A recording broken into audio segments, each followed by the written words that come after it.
From the Lever's reader-supported newsroom, this is Lever Time. I'm David Sirota.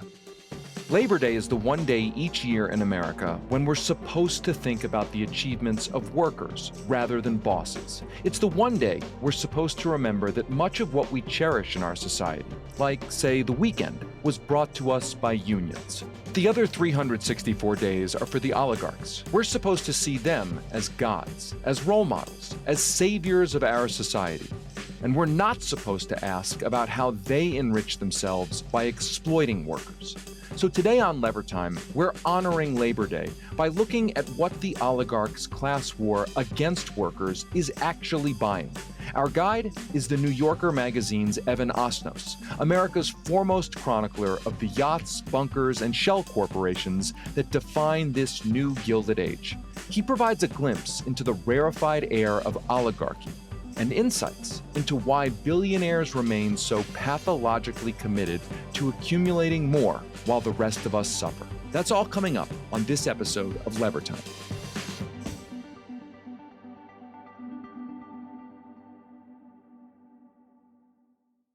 If I had the opportunity to talk to Jeff Bezos face to face, I would really want to ask him, have he ever worked in a warehouse before? Unless you've been lost at sea or living in a bunker underground, you've probably heard about the mistreatment of Amazon's workers, delivery workers peeing in bottles because they can't get a bathroom break, warehouse workers sweltering in facilities that don't have air conditioning, and frantically trying to fulfill orders at a faster and faster pace to meet ever-growing quotas.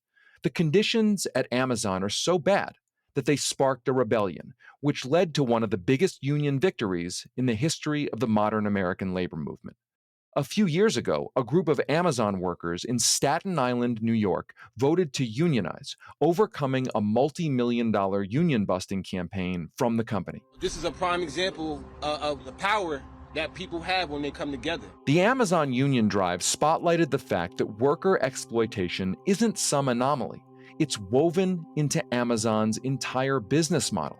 A report from 2023 found that almost half of Amazon's employees have been injured on the job, and 69% of workers said that they had to take time off, unpaid time off, due to pain or exhaustion from their job. The U.S. Department of Labor even got involved, issuing citations at multiple Amazon warehouses across the country. And late last year, a Senate committee investigation discovered that Amazon had known about the link between its demanding quotas and higher rates of employee injury, but the company didn't do anything about it.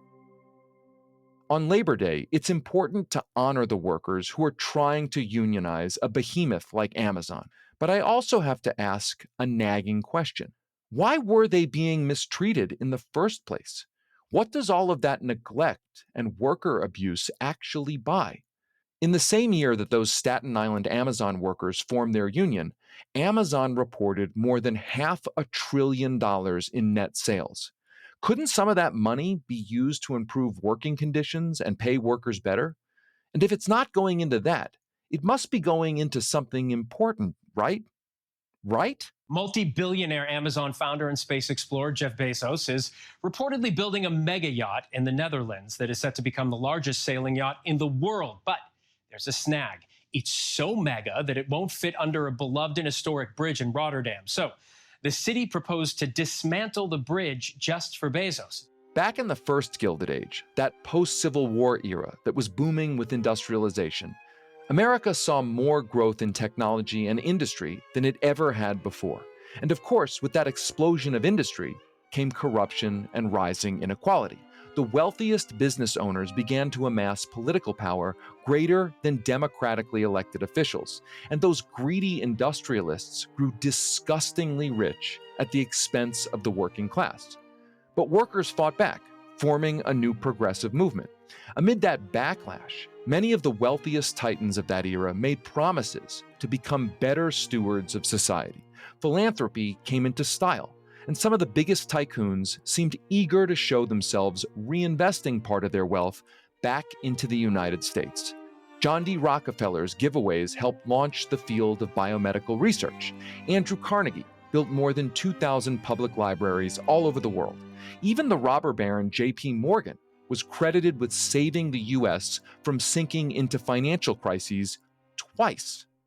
But now, some might say we're in a new Gilded Age, but it actually feels more like we're in the pre-French Revolution era of let them eat cake, a time before the French nobility came to understand that paying taxes is a necessary price for a better social safety net that prevents the kind of mass suffering that can trigger revolutions and guillotines. Today it seems that those lessons have been lost, and the philanthropic tendency of America's own post-Gilded Age era seems to have fallen completely out of fashion. Gordon Gekko and his greed is good ethos are no longer a cautionary tale. Gordon Gekko is a folk hero to the aristocrats who are pummeling us every day with in-your-face displays of lavish wealth and wealth hoarding. Of course, America has always had its bursts of conspicuous consumption and celebrations of absurd levels of wealth amid mass suffering. Shit, I'm old enough to remember the 1980s, when this was actually a show on national television. It's another bejeweled, bedazzling lifestyles of the rich and famous. Your platinum passkey into the corridors of wealth, privilege, and power. A world where the criterion is never just affording the best. It's recognizing the best and knowing exactly where to buy it. But what's happening today somehow seems even worse and even more unhinged. I look at all the daily news of billionaires' insatiable greed, their unending displays of opulence, and their absolute disregard for their own workers and basically everything else. I look at it all and find myself on this Labor Day primal screaming like George Costanza. You know, we're living in a society. We're supposed to act in a civilized way. The thing is, many oligarchs don't seem to see it that way. They don't seem to think that we are all living in one society. They're spending the money they make exploiting workers on things like giga yachts, luxury bunkers, and spaceships, all which are designed to physically separate them from the rest of us. The question this Labor Day is why? Why do the world's most powerful moguls seem so obsessed with trying to secede from the society that they own? To try to answer that question, I reached out to a reporter at the New Yorker magazine who spent years on what he calls the greed beat. My name is Evan Osnos. I'm the author of The Haves and Have-Yachts, which is, in a sense, a field guide to the world of the very, very rich. Evan's new book is a collection of reported pieces that he's written over the years about the culture of opulence among the richest of the rich in this country. And to state the obvious, it's a pretty well-timed publication. The 400 richest Americans today pay an effective tax rate that is half of what their predecessors paid 50 years ago. So the rich are getting richer, and they're finding new ways to avoid sharing any of that wealth with the rest of us. To start our conversation, I asked Evan the big question: what does all this money buy? The yacht industry, if it hasn't touched your life personally, is living through one of the most glorious golden ages of its existence, going back a couple of centuries at least. In 1990, there were less than a dozen of the world's largest yachts. Today, there are more than 170, and there are also another 5,000 what we might call ordinary super yachts. But the ordinary ones have now gotten dwarfed so much by these giant ones that the ordinary super yachts are now known in the industry as pocket yachts. So in addition to the scale of the machine growing, and the machines, it's worth reminding ourselves, are actually the most expensive objects that our species has ever figured out how to own. And I'm not being hyperbolic. It is more expensive than the most valuable real estate that's ever been sold in the United States. A giga yacht, which is the largest form of yacht, it will cost you the better part of $1 billion. That is also more than the most valuable work of art that's ever been bought or sold, which was, of course, Leonardo's Salvator Mundi painting, which, not incidentally, David, now is believed to be hanging on the wall of a yacht. Of course. Okay. For those who might not know what goes into a yacht, like, why is a yacht more expensive than, as you say, anything that our species has figured out to own? Like, what are the mechanics of why they're so expensive? Well, as a machine or as an object, they are capable of absorbing a tremendous amount of facility for luxury. To be precise about it, you can put on your giga yacht, for instance, not only a movie theater, but an IMAX theater, which of course requires special equipment. And when I say yacht, I am also encompassing what is very often the auxiliary yacht that trails your main yacht and contains a lot of the toys. That's the term in the industry, meaning the launches, the secondary boats, the jet skis, the helicopter pad or pads, plural.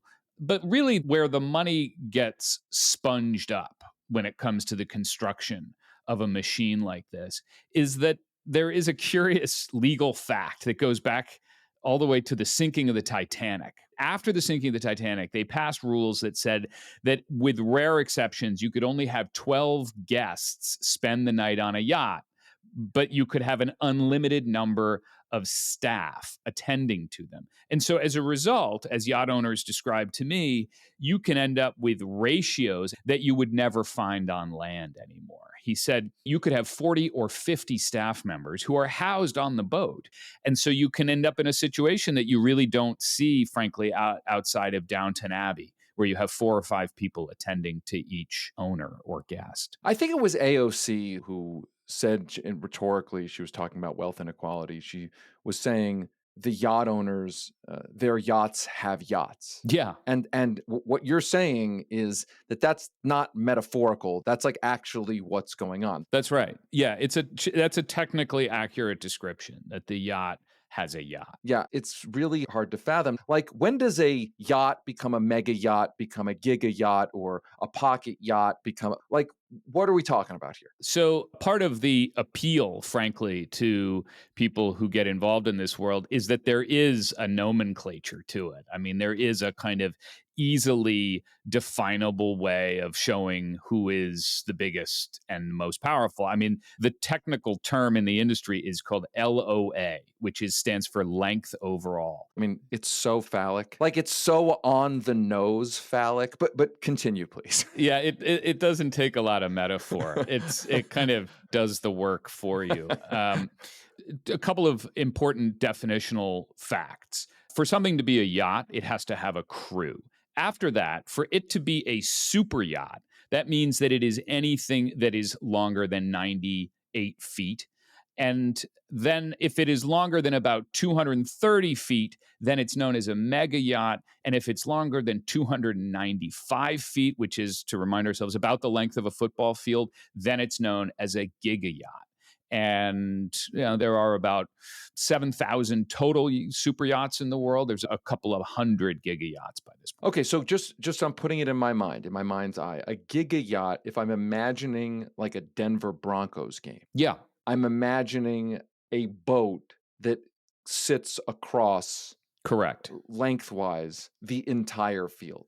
Yes, from the end of one end zone to the end of the other, which is part of the reason why one of the big kind of hidden fights, frankly, that goes on inside a lot of the big expensive marinas around the world is who gets to show their boat from the side. Meaning, if your boat is just lined up with all the others and you're just visible end on end, it's kind of not easy to see who's got the biggest boat. And so people will fight like hell to demand and plead and wheedle to try to get the spot on the dock where they can present it horizontally. Which is, to be clear, that's the definition of conspicuous consumption, where the consumption is designed to be conspicuous. Absolutely right. I mean, that term, which of course was given to us by Thorstein Veblen at the end of the 19th century, one of the things that was so fascinating about conspicuous consumption as an idea was that baked into the very act of it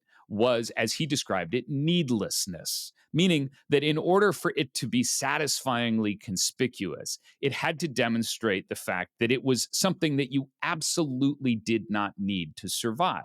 And if you follow that through 100 some years, you get to the natural end result, which is a machine that is designed as yacht brokers will gladly tell you, it is designed for no other purpose than for pleasuring the host. I want to move on to one of the themes in this part of your book, which is that the yacht is not just conspicuous consumption. It's also a way for billionaires, the very rich, the oligarchy, to separate themselves from everybody. And that's also true of the billionaire bunker phenomenon. So for those who don't know about the rise of the billionaire bunker phenomenon, what's going on there? Like, how big a phenomenon is that?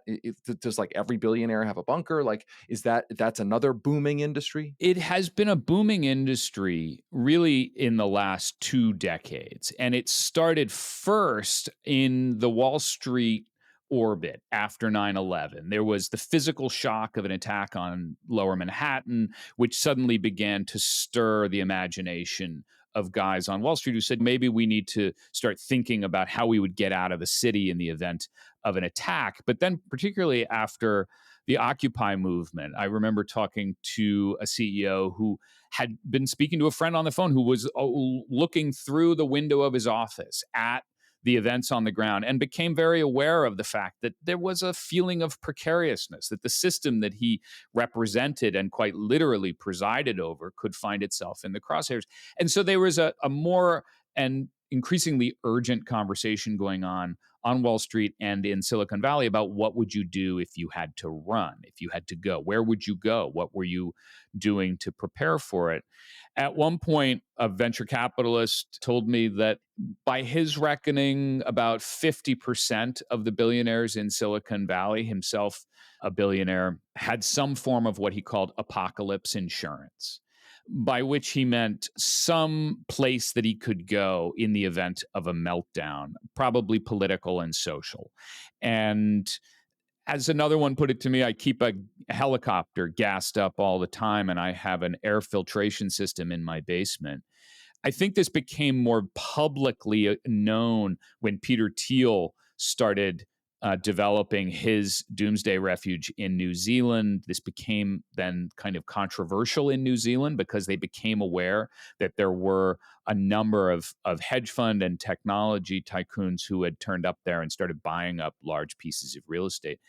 And you know, like a lot of things, I am interested in the interior culture of these subcultures, and it became contagious. It was almost like an idea that passed from one person to the next, and nobody wanted to be the last guy without a bunker. What you're describing is like it's like a fad. Yeah. That's what a fad really is. It is. It's a fashion. And, you know, fashions apply also to our moral considerations about how we perceive of ourselves as citizens in a republic. And in a way, I came to see this as a union between what is their technical curiosity about how systems collapse and how you can, if you imagine yourself being a superior being, somebody who could ride out the apocalypse, you know, what would you do to be able to do that?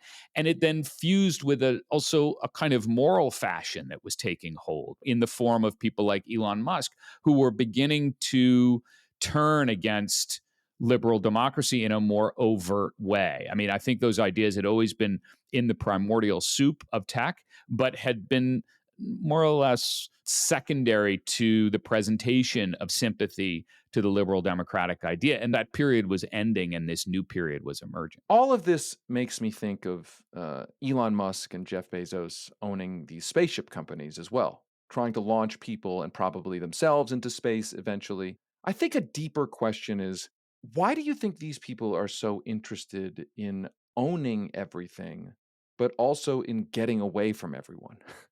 Right? I mean, isn't there like a tension there? Like, I want to own everything, but not really physically be among the things that I am owning. Yeah, there's a form of gilded withdrawal that we're describing in one form or another. The mental exercise of imagining that the ultimate fruits of your creative powers and of your capital is to be able to evacuate from planet Earth.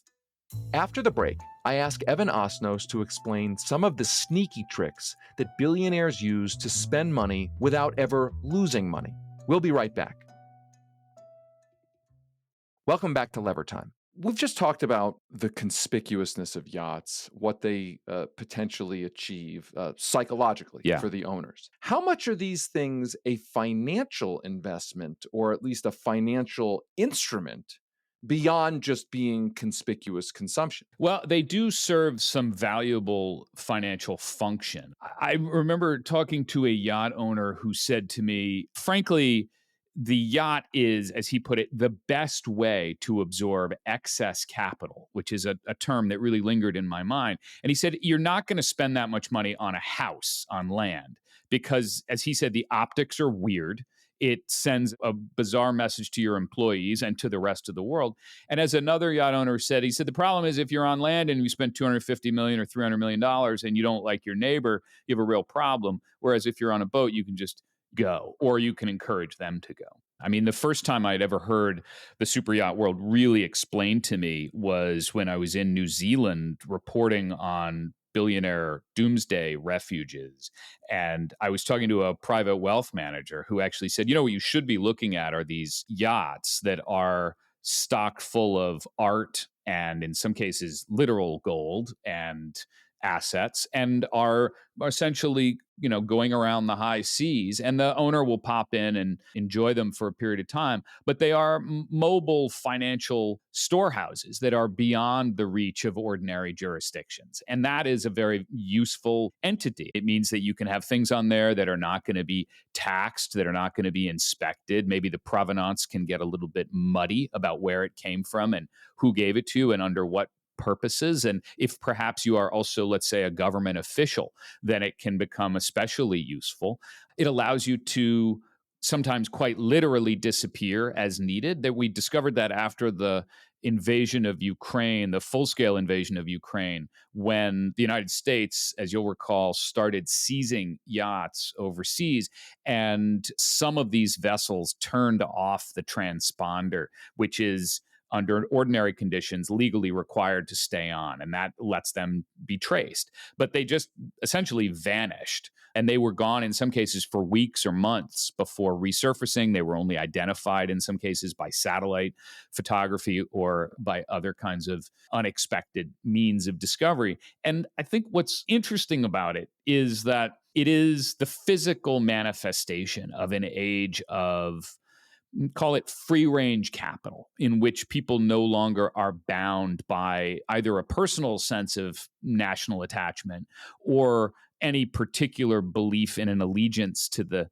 local taxing authorities. It is the idea come to full fruition in steel and suede that you can take your capital wherever it is most efficient for you. I mean, it was CEO Jack Welch. One of his most famous quotes was, and now he's talking about manufacturing, but it's the same concept. That's right. The quote was, quote, ideally, you'd have every plant you own on a barge to move with currencies and changes in the economy. I've thought a lot about that Welch quote. Welch, in so many ways, was a kind of hinge person in the history of American capitalism because he validated and reified these ideas that might be inchoate or that might have been out of bounds, and that he suddenly just gave form to them and made them sound not only efficient, but somehow in his mind honorable, that you would be so determined to satisfy the shareholder that you would put your factories and your workers on barges, or presumably the workers would stay behind because you'd be moving the factories around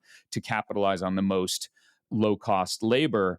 And he was ahead of his time. One of the things that's been happening inside the yacht industry recently is that yacht owners are able to be traveling around the world doing their business. They'll be on a Zoom call with people who are actually in a more conventional office in the United States, let's say in New Jersey or something. And it's a little awkward if the person on the Zoom call has in their background, if they're talking to you from the yacht in the Turks and Caicos or they're in the Mediterranean. And so one of the things yacht designers have had to do is to begin to build sterile white backdrops for one small part of the yacht so that the yacht owner can appear on a Zoom without driving his employees into a rage. So we've just discussed how billionaires are spending their wealth to separate themselves from us while conspicuously essentially boasting that they're getting away from us, right? That's what these yachts do. You also profile billionaires' efforts to hoard their wealth. I want to go into the conditions a little bit more that allowed that to happen. The history of trusts for those who don't necessarily understand that. Like, how does people hear a trust fund baby? Like, how exactly do they work? What are they supposed to exist for? And how have they become exploited for things that perhaps they weren't necessarily designed intentionally to be? A trust, or what's sometimes known as a trust fund, is essentially an imaginary lockbox that the law recognizes. And in that lockbox, you can put all kinds of things. You can put a house, you can put an estate, you can put hundreds of millions of dollars, billions of dollars in some cases.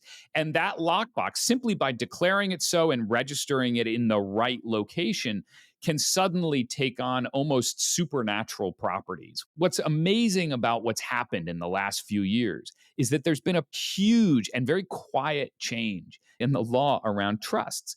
For hundreds of years, there was a practice originated in Europe called the law against perpetuities. This was put in place back in like medieval Europe, and it was designed to say that any trust can't go on forever. It's not like you can just put all your assets in there and never pay taxes. The law against perpetuities said that in practical terms, it would be the length of a person's life plus another couple of decades. So let's say about 72 years plus another couple of decades. But then at some point, you'd have to begin to pay the tax man. Well, what states like Nevada discovered was, well, if we just actually throw off the law against perpetuities, then maybe we'll be able to attract capital to our state. And in some notional way, perhaps it'll trickle down through the economy and generate jobs.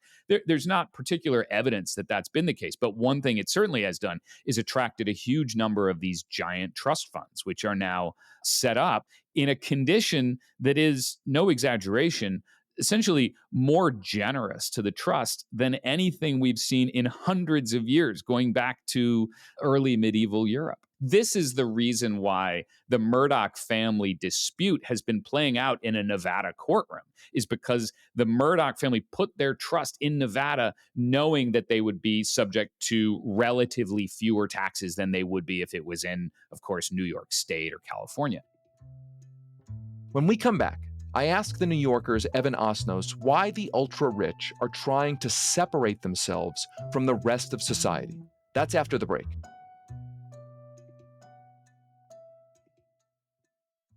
Welcome back to Lever Time. I'm talking with the New Yorker magazine's Evan Osnos, author of the new book, The Haves and Have-Yachts. So let's move out of the literal and to the figurative. What do you think it says about human psychology that at a time of such crushing wealth inequality and environmental catastrophe, people are buying these monstrosities of opulence, in with the case of the yachts, environmental degradation? I mean, having done all of this reporting, where do you come down in terms of like your faith in humanity? Like, what's the takeaway? Because are these all like evil supervillains, or is there something else going on here? I think what's happened is that through decades of carefully sculpting the law to make it increasingly advantageous to the very, very rich, it's now gotten to the point where you are quite literally able to assemble a fortune of a scale that we haven't seen in hundreds of years, if ever in some cases. Right, going back to feudal times. Yeah. You can have a trust fund that is so large that it is like nothing that's been given, even within royal families in some cases. And you are now able to build vessels that are so large and so opulent that they're really beyond anything that previous generations had. What I've come to realize is that the ultimate luxury, the thing that all of these efforts are pointing to, is sovereignty. The idea that you can become sovereign essentially as a person, as an individual, that you're so powerful, you're so well-resourced that you're beyond the reach of ordinary constraints, things like contending with neighbors or dealing with the prospect that the society and the politics might break down. Those are issues that you can escape because you've achieved something close to sovereignty. And I think that competition for sovereignty then becomes self-sustaining, because within a world of technology leaders and innovators who pride themselves on thinking differently, on getting around existing systems, on destroying incumbent powers, showing that you have achieved the most sovereign arrangement for yourself and your heirs and your heirs' heirs is, in a sense, the biggest badge of winning. I mean, there's a lot of optimism that's baked into how a lot of these people talk about what they do, right? There's like a lot, like, narcissism, optimism. But I wonder if you think that buying a giga yacht, buying a billionaire bunker, hoarding your wealth in the way that you described, effectively a de facto admission that you're giving up on society. Yeah, I was struck by the fact that some of the people who are making preparations to, for instance, protect themselves in the event of a social collapse are people who have also profited from imagining the possibilities of growth at previous moments in the history of capitalism, that they are also willing to imagine that the whole thing could come unraveled. I want to get to what this means for the rest of us. So let's go through a devil's advocate argument here. Let's take the argument that, look, this is fine. There'll be all sorts of conspicuous consumption, but that's all okay if everyone else's needs are taken care of. The idea being that the oligarchy and plutocracy that you describe is fine if it coexists in harmony with the rest of us, right? If the billionaire has a yacht off the shore that I can see from the shore, but everything on shore is fine, then what's the harm in that? And I wonder, do you think that's possible? Do you think that the opulence that you report on can coexist in harmony with widespread prosperity? Or is this more of a binary situation where we, as a society, actually have to choose and we're making a particular choice? I think there's nothing aesthetically wrong with another person choosing to take their vast fortune and plow it into a boat of unusual size. If that's what gives them great pleasure,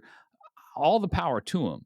The puzzle and the risk becomes, what does it mean when it's not just one person who's doing that, but that person is then also part of an entire cohort of immensely powerful individuals who have made choices to engineer their finances in ways that allow them to avoid contributing, for instance, to the treasury at the same rate that ordinary people do, that the rest of us do. It is a fundamental fact that if Jeff Bezos, according to ProPublica, was able to engineer his tax return down to such a small level of income that he qualified for a child tax credit, that tax burden, in effect, will be shared ultimately by everybody else.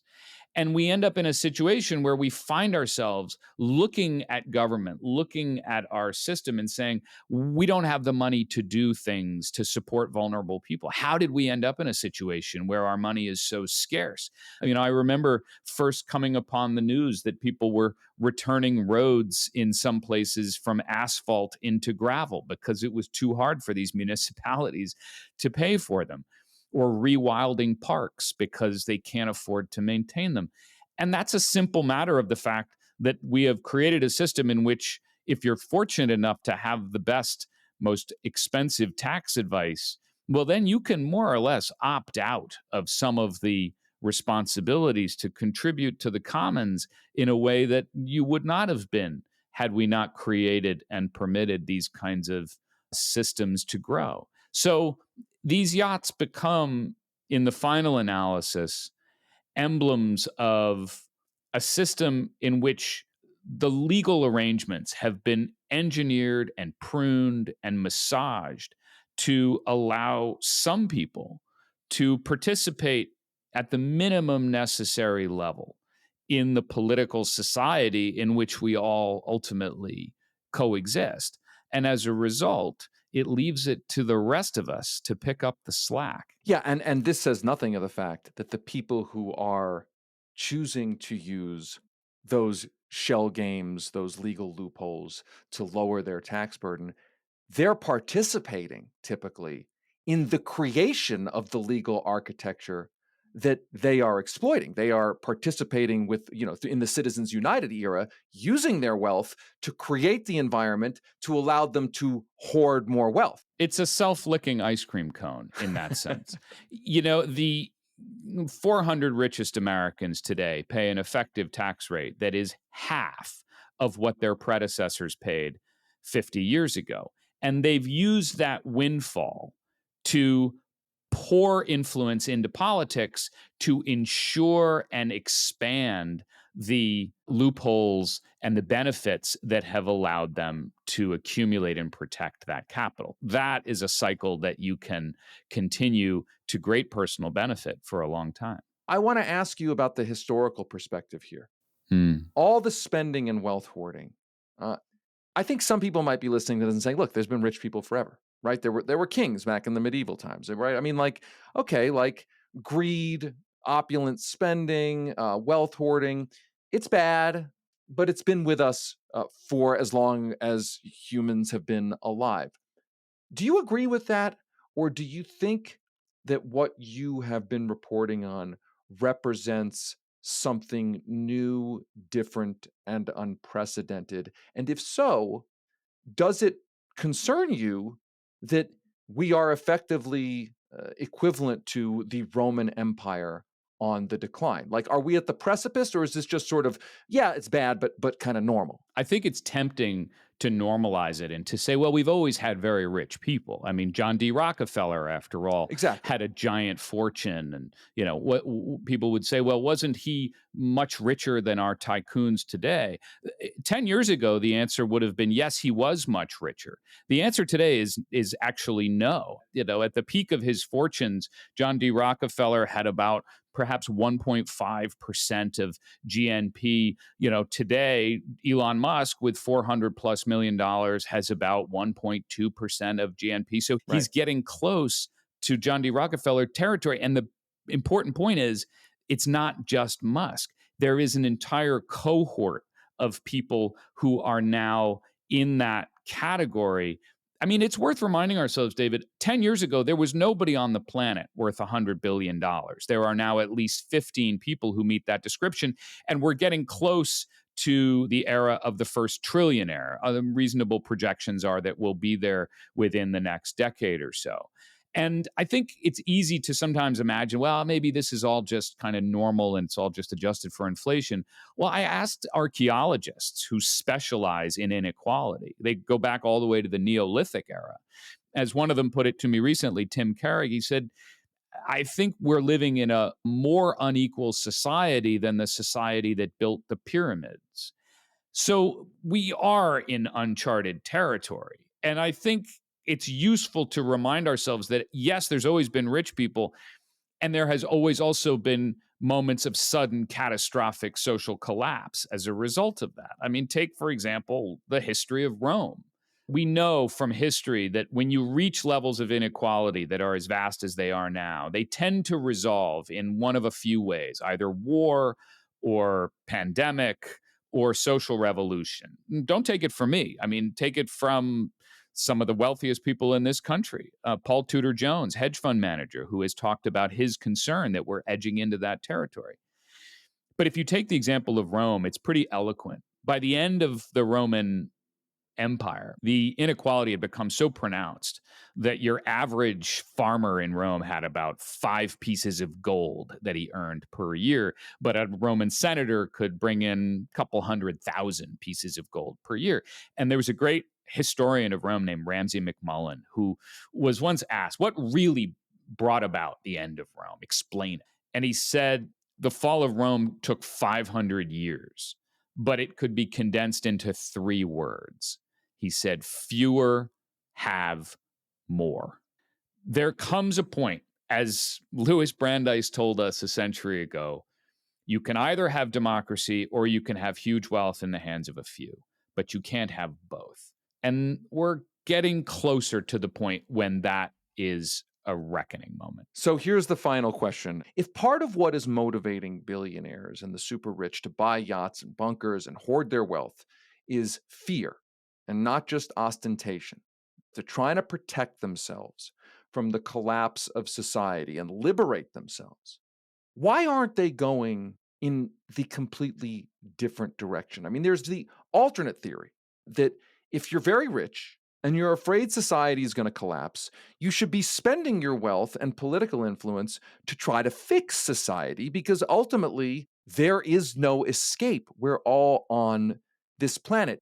Do you think that those folks don't appreciate that? Do you think that they don't want to allow themselves to believe, because it's scary, that we're all in this together and there is no man on an island, right? Like, do they just not get it? Are they too greedy to get it? What prevents the average billionaire from saying, I'm not going to buy a yacht, I'm not going to buy a bunker, I'm afraid the world's going to collapse, so I'm going to use all my political influence to try to get the 3 policies put into place that make sure that the society doesn't collapse? Why don't we see more of that? Well, I think that the reason is that these things move in trends and fashions. We've talked a bit on this in this conversation about the idea of fashions. It's a really big, important piece of this, because it's not so long ago, you'll remember, that the dominant fashion among billionaires was set by Warren Buffett and Bill Gates and the Giving Pledge, Right. which was, in many respects, a contradictory impulse from what we could call the Yacht Pledge, which is to say, I'm going to compete in every conceivable way to show that I'm using my money for self-interested purposes. And for a while, I remember watching as some of the younger emerging tycoons were subscribing to that idea. People like Mark Zuckerberg, who were advertising the fact that they were going to give away the lion's share of their fortune. And over time, that dissipated. And in fact, another fashion took hold. And that fashion is much more in the mold of Elon Musk and, needless to say, Donald Trump more broadly, in which it is essentially self-interest as the ultimate demonstration of a keen mind. That anything that pretends to possess social responsibility is either a sign of weakness or of virtue signaling. That became the dominant cultural sensibility. And the reason why I mention this is that I think it's important to remember that things can change and that things can move. And sometimes they move because the public is driving through pressure and sustained public opposition. And sometimes they move because a few key players in positions of real cultural influence decide, you know what, this is wrong, this isn't fair, this isn't sustainable. And they move. I mean, I'm thinking of Teddy Roosevelt. Here we are at the end of the Gilded Age. Here's a man who grew up in a family of great privilege, who is saying to his peers and also to the broader country, look, I don't see how this country is going to survive. I'm paraphrasing here. I don't see how this country survives unless we give people a square deal. And he allied himself ultimately with the progressive movement. And I think the reason why it's important to remember that history is that there are moments when key figures, so in the case of Teddy Roosevelt or John D. Rockefeller, who said, I'm going to give away half my fortune, and then his son received the rest. His son gave away 90%. None of these are perfect people. That's not what we need. What we need ultimately, though, are people who decide that the country itself is on an unsustainable course unless they can figure out a way to accommodate within their own image of themselves that there is something glorious, in fact, something even satisfying about being perceived by history, being judged by history as somebody who steered the boat away from the rocky shoals. And I allow that. In fact, I think that history tells us that the pendulum shifts. And after a few more weddings in Venice in which people are essentially hectored and run out of town for being ridiculous, there comes a point when a new generation says, wait a second, maybe there's another play here. I think it's pretty funny that it's not necessarily them seeing what they think is the right thing to do. I think it goes back to something deeply, deeply human, which is, what do they perceive to be the cool thing to do? 100% right. Right? Like it was That's cool exactly to right. Rockefeller, Carnegie, it became cool to be like, I'm the billionaire who's like giving away stuff. That's it. Right. And right now we're in the era where it's like cool to be a billionaire who builds a yacht so big that you need the city to, take the bridge off like Jeff Bezos or go to space. That's exactly it. David, look, this has been my belief throughout this process has been that really this is about trying to identify and hold up and declare that this thing has been the artifact of cool for a period of time. Right. But one thing we know about coolness is That's right. that it doesn't last. Something else replaces it. That's right. And the only way that you replace a cool thing is with a cooler thing. That's and right. So time in its way can be merciless when it comes to how this will all look, not only in 5 years from now, but in 1,000 years. Yeah, totally. Evan Osnos is a staff writer at The New Yorker. He is one of my few must-reads. Like literally, whenever one of his articles comes out, I'm immediately reading it. His new book is called The Haves and Have Yachts. It's linked in our show notes. Evan, thank you so much for taking time with us. My great pleasure, David. Thanks for having me. Thanks for listening to another episode of Lever Time. We'll post a link in our show notes to Evan Osnos' new book, The Haves and Have Yachts. It's a must-read. Lever Time is a production of The Lever. This episode was produced by Natalie Bettendorf. It was edited and mixed by Ron Doyle. Our theme music is by Nick Campbell. You can subscribe to Lever Time on Apple Podcasts, Spotify, iHeartRadio, the PRX mobile app, or wherever you get your podcasts. For ad-free episodes, exclusive bonus content, and access to The Lever's entire archive of investigative journalism, please consider becoming a premium subscriber. Head over to levernews.com to learn more about becoming a paid subscriber, or click the link in the episode's show notes. I'm David Sirota. We'll be back later this week with another episode of Lever Time.